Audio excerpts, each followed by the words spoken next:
The first time I heard her laugh like that, it wasn't for me. It was a sharp, breathy sound, half joy, half something else, echoing from the speaker of her phone while she stood in the kitchen, still in her gym clothes. Sweat clung to her collarbone, her ponytail frayed at the edges. She was smiling down at her screen, thumb flicking across it like she was trying to hide the pace of her replies. "Who's that?" I asked, pretending to rinse a mug, heart hammering against my ribs. "Oh, just Ryan," she said, her voice quick, casual. "My trainer.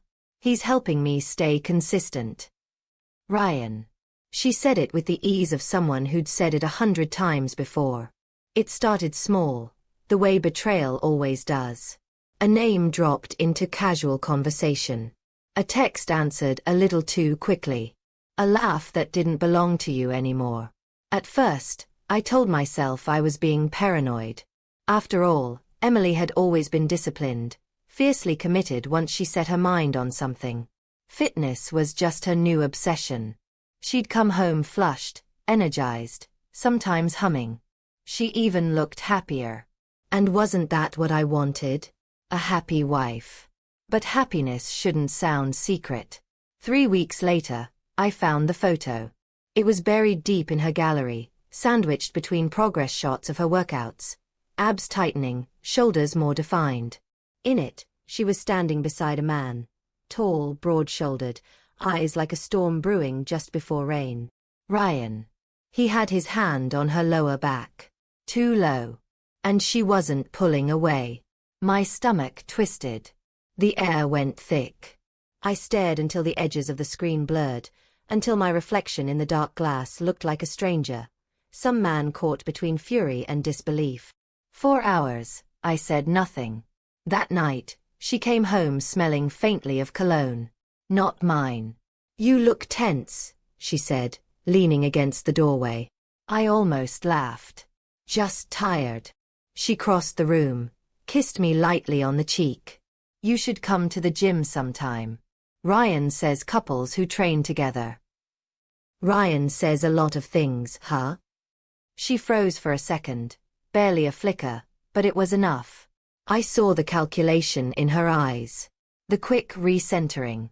The mask snapping back on. "Don't be jealous, Daniel. He's just a trainer. Just a trainer. Just a laugh. Just a message." How easily just becomes a weapon to soften betrayal. I didn't confront her. Not yet.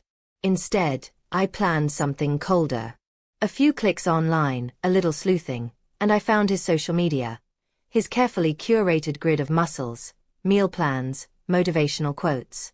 And one picture of him at home, arm around a woman with chestnut hair and kind eyes. His wife, Megan. The caption, "Grateful for her. My anchor." I stared at it for a long time, thumb hovering over the screen. Then I smiled.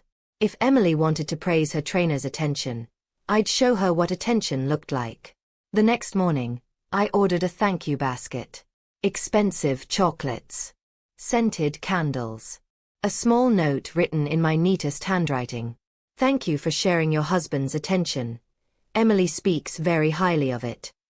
And I sent it straight to Megan. The fallout came 2 days later. I was stirring my coffee when Emily's phone began to ring. Over and over. She looked at it once, twice, then turned pale. "It's Ryan," she murmured, almost to herself. I watched her thumb hesitate above the screen. When she finally answered, her voice dropped to a whisper. "What did you do?" My heart spiked, though I kept my tone calm. "I sent a thank you note. To his wife. Thought she'd appreciate knowing how devoted her husband is to his clients." Her eyes widened, shock, then fury, then fear. "Daniel, do you have any idea what you've done?" "Oh, I think I do." I stood, the chair scraping hard against the floor. "You've been sneaking around with your trainer, and I'm the one who doesn't understand?" Her face twisted. "It wasn't like that." "Then what was it, Emily? The late nights? The photos? The cologne?" Silence. Her lip trembled. It started innocent. He listened to me. You didn't anymore. That one hit deep. I wanted to shout, to throw something, to ask her how she could measure a marriage against a few flirtatious reps and compliments in a gym mirror.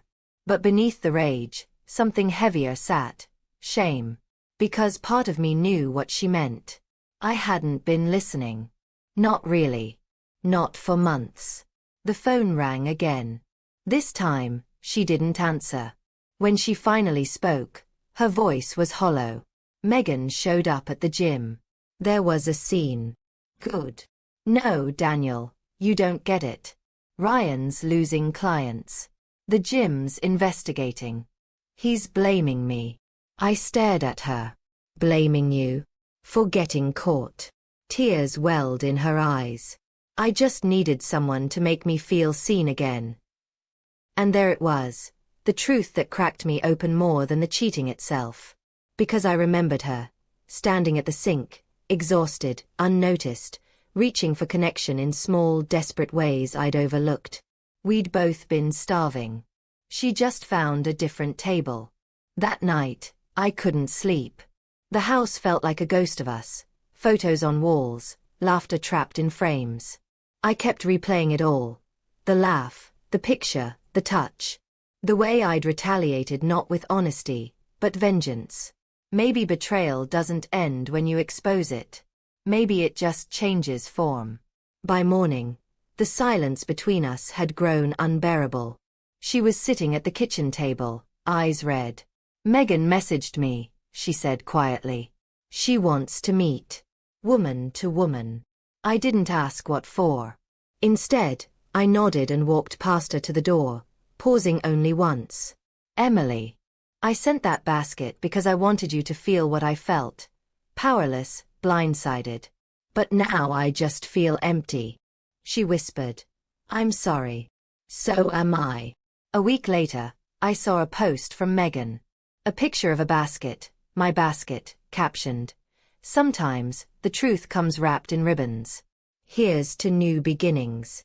And beside her in the photo? Not Ryan. Just her, smiling, lighter, freer. I didn't know if she left him. I didn't know if Emily and I would survive this. But as I looked out at the morning light spilling across the quiet kitchen, one thing was clear. Betrayal doesn't just destroy, it reveals. It shows you who you are when everything you trusted falls apart. And sometimes, the only way forward is through the ashes of the truth you finally stopped denying.